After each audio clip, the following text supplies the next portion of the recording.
بسم اللہ الرحمن الرحیم اللہم صلی وسلم وبارک علی سیدنا محمد فی الاولین وفی الآخرین وفی الملأ الاعلی الی یوم الدین یا رب لک الحمد کما ینبغی لجلال وجہک وعظیم سلطانک یا رب لک الحمد کما ینبغی لجلال وجہک وعظیم سلطانک یا رب لک الحمد کما ینبغی لجلال وجہک وعظیم سلطانک رب اشرح لی صدری ویسر لی امری واحلل عقدۃ من لسانی یفقہوا قولی اعوذ باللہ من الشیطان الرجیم بسم اللہ الرحمن الرحیم۔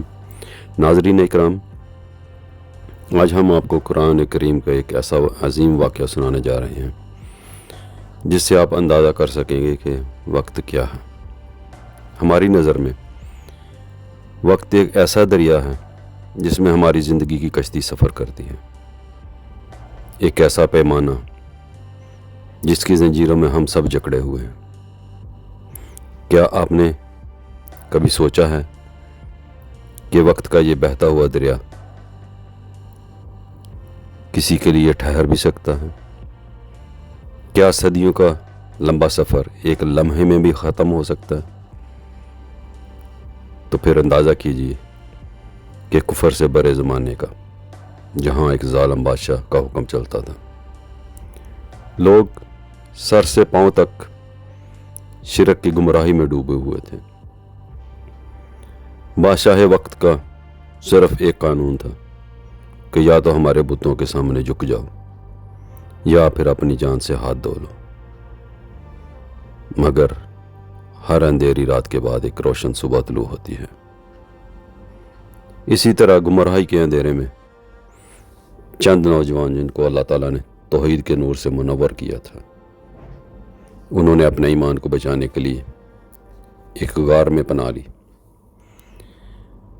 یہ قرآن پاک کا ایک نہایت عبرت انگیز اور ایمان افروز واقعہ ہے، یعنی اصحاب کہف کا واقعہ۔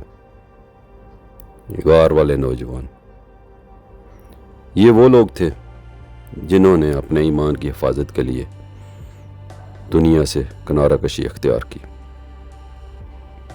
اور اللہ تعالیٰ نے ان پر اپنی قدرت کا ایک عظیم معجزہ دکھایا کہ وہ 309 سال کے عرصے تک سوتے رہے۔ ناظرین، یہ ویڈیو ایمان، یقین اور اللہ کی قدرت کا حسین پیغام دیتی ہے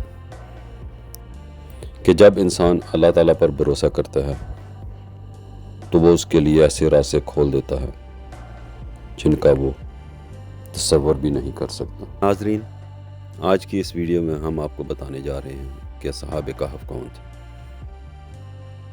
اور وہ اپنے ایمان کو بچانے کے لیے ایک غار میں چلے گئے اور ایک لمبے عرصے تک سوتے رہے۔ ناظرین اکرام، حضرت عیسیٰ علیہ السلام کے آسمان پر اٹھائے جانے کے بعد دینی اعتبار سے لوگوں کے حالات بگڑتے چلے گئے۔ لوگ بت پرستی جیسی لعنت میں مبتلا ہو گئے اور دوسرے لوگوں کو بھی بت پرستی کی طرف مجبور کرنے لگے، یہاں تک کہ انکار کرنے والوں کو قتل کر دیا جاتا۔ تو پھر آسمان سے ایک ایسا فیصلہ نازل ہوا۔ یہ فیصلہ تھا آسمان کا، جب زمین والوں نے جھوٹ کو سچ اور حق بنا لیا۔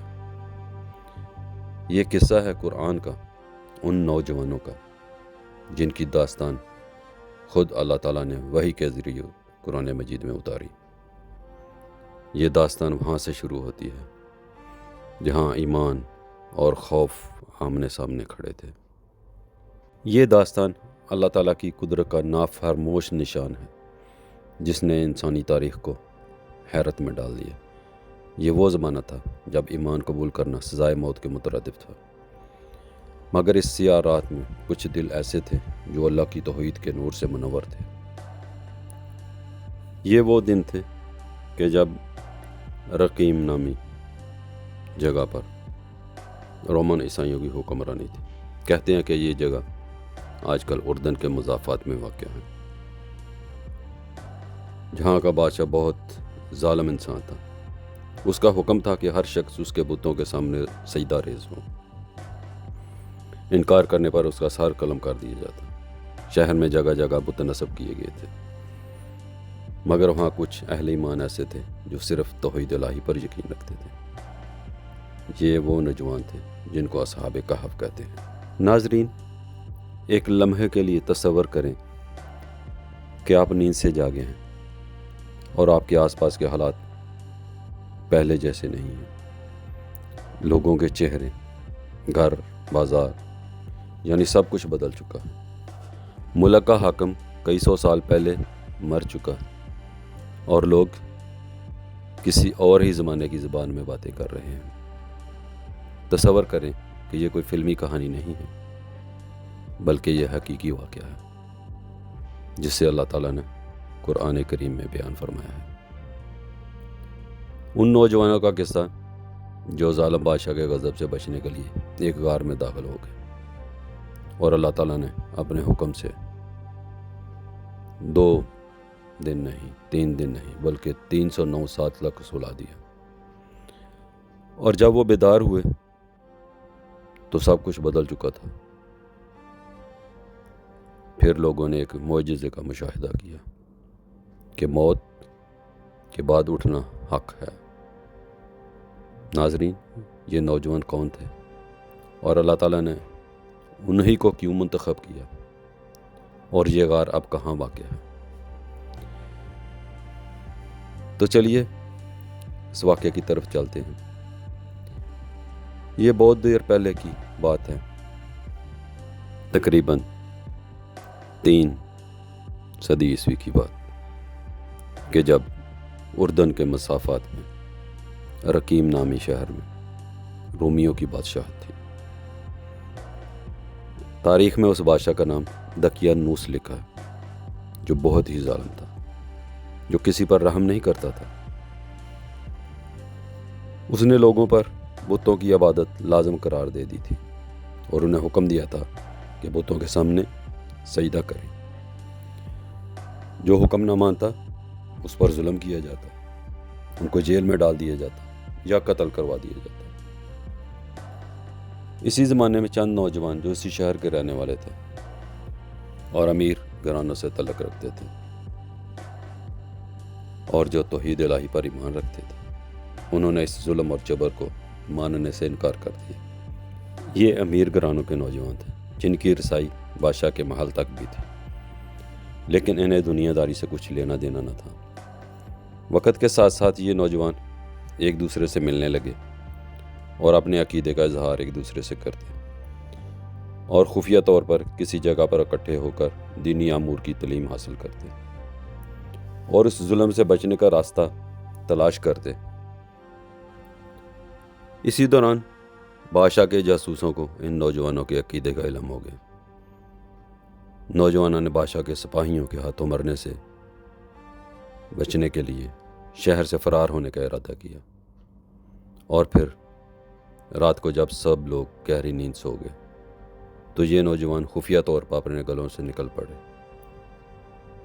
تاکہ اپنے ایمان کی حفاظت اور اپنی جان بچا سکے۔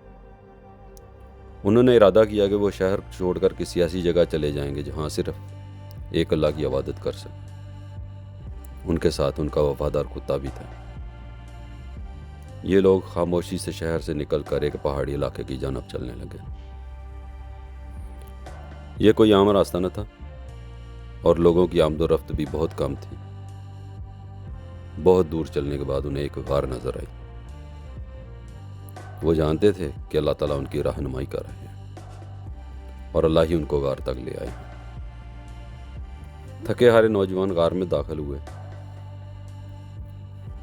اور اللہ تعالیٰ سے دعا کی، ربنا آتنا من لدنک رحمہ وہیئ لنا من امرنا رشدا، کہ اے اللہ، اے ہمارے رب، ہمیں اپنی طرف سے رحمت عطا فرما اور ہمارے کام میں ہماری رہنمائی فرما۔ تھکے ہارے نوجوان بیٹھ گئے۔ یہیں سے اللہ تعالیٰ کے عظیم معجزے کی ابتدا ہوتی ہے۔ وہ لمبی نیند سو گئے، ایسی نیند جو انسانی سوچ سے بالا تر تھی۔ وہ صدیوں تک سوتے رہے۔ صبح جب شہر کے لوگ بیدار ہوئے تو دیکھا کہ وہ نوجوان کہیں نظر نہیں آ رہے۔ دن گزرتے رہے، پھر مہینے اور سال، اور یہ نوجوان غار میں سوتے رہے۔ اللہ تعالیٰ انہیں کروٹیں بدلاتے رہے تاکہ ان کے جسم خراب نہ ہوں۔ سورج ان کی غار سے دائیں اور بائیں کی طرف سے گزر جاتا تاکہ ان پر روشنی نہ پڑے۔ وہ صدیوں تک سونے کے بعد بھی ایسے ہی تھے جیسے ابھی سوئے ہوئے، اور ان کا کتا جس کا نام قطمیر تھا غار کے دروازے پر ٹانگیں پھیلائے سو رہا تھا کہ جیسے وہ ان کی حفاظت کے لیے بیٹھا۔ کچھ لوگوں نے اس کو دیکھا تو انہیں وہ عجیب مخلوق نظر آیا جس سے وہ بھاگ کھڑے ہوئے۔ نوجوان عرصہ دراز تک سوتے رہے، زمانے بدلتے رہے، موسم بدلتے رہے، کہ وہ وقت آیا کہ جب رومیوں کی حکومت ختم ہو گئی۔ شہر کے لوگ بھی ایمان لے آئے، شہر بدل گئے تھے، لوگ بھی بدل گئے تھے۔ 309 سال گزرنے کے بعد سب کچھ بدل چکا تھا۔ پھر اللہ تعالیٰ کے حکم سے یہ نوجوان بیدار ہوئے۔ انہیں سمجھ نہیں آ رہا تھا کہ کتنی دیر سوئے ہیں۔ وہ سمجھ رہے تھے کہ 1 دن یا 2 دن سوئے ہیں۔ حیران ہو کر ایک دوسرے سے پوچھنے لگے کہ ہم کتنا سوئے ہیں؟ تو ان میں سے ایک کہنے لگا 1 دن یا 2 دن، یا پھر اللہ تعالیٰ ہی جانتے ہیں کہ ہم کتنی دیر سوئے ہیں۔ پھر انہیں بھوک نے ستایا تو انہوں نے ارادہ کیا کہ ایک آدمی پیسے لے کر شہر جائے اور لوگوں سے بچ بچا کے کھانا خرید کر لائے۔ جب وہ شہر میں گیا تو دیکھا کہ ہر چیز بدل چکی ہے، لوگ بھی پہلے جیسے نہیں ہیں۔ وہ حیران رہ گیا کہ یہ وہ کیا دیکھ رہا ہے۔ پھر کھانا خریدنے کے لیے ایک آدمی کو پیسے دیے تو وہ دکاندار کرنسی کے سکے دیکھ کر حیران ہوا۔ وہ بہت پرانے زمانے کے تھے۔ اس نے لوگوں کو اپنی طرف بلایا اور کہنے لگا دیکھو یہ سکے دقیانوس بادشاہ کے زمانے کے ہیں۔ لوگ نوجوان کے ارد گرد جمع ہو گئے اور پوچھنے لگے کہ یہ کہاں سے لی ہیں۔ نوجوان خوف زدہ ہو گیا کہ یہ لوگ کیا کہہ رہے ہیں۔ وہ کہنے لگا کہ اسی شہر کے بادشاہ کے زمانے کے سکے ہیں۔ لیکن لوگ مان نہیں رہے تھے۔ پھر یہ بات اس وقت کے حاکم تک پہنچی تو اس نے نوجوان کو اپنے محل میں بلایا اور پھر نوجوان نے تمام واقعہ سنایا کہ وہ کس طرح ظالم بادشاہ سے بچنے کے لیے شہر سے نکل کر ایک غار میں چلے گئے تھے۔ انہوں نے سکے دیکھے تو وہ جان گئے کہ یہ عظیم معجزہ ہے کہ لمبی موت کے بعد یہ نوجوان زندہ ہو گئے ہیں۔ پھر حاکم شہر لوگوں کے ہمراہ اس نوجوان کے ساتھ غار کی طرف روانہ ہوئے۔ جب وہ غار تک پہنچے تو نوجوان نے کہا کہ آپ غار کے باہر تھوڑا انتظار کریں، میں باقی نوجوانوں کو بلاتا ہوں۔ نوجوان غار میں داخل ہوا اور اپنے ساتھیوں کو بتایا کہ شہر میں اس کے ساتھ کیا ہوا اور کیسے زمانہ بالکل بدل چکا ہے۔ ظالم بادشاہ کب کا مر چکا ہے اور لوگ اللہ پر ایمان لا چکے۔ جب نوجوان غار سے باہر نہ آیا تو لوگ غار میں داخل ہوئے تو دیکھا کہ وہ سب کے سب وفات پا چکے اور ان کے چہرے ایمان کی روشنی سے منور ہیں۔ تو پھر لوگ باہر آ گئے اور کہنے لگے کہ ان نوجوانوں کی تعظیم کے لیے ان کی غار کے قریب یادگار کے طور پر مسجد بنا دیں۔ پھر وہاں پر اس عظیم معجزے کی یاد میں ایک مسجد بنا دی گئی جو اللہ تعالیٰ کی قدرت کی یادگار۔ ناظرین، یہ معجزہ ایک عظیم قصہ بن گیا۔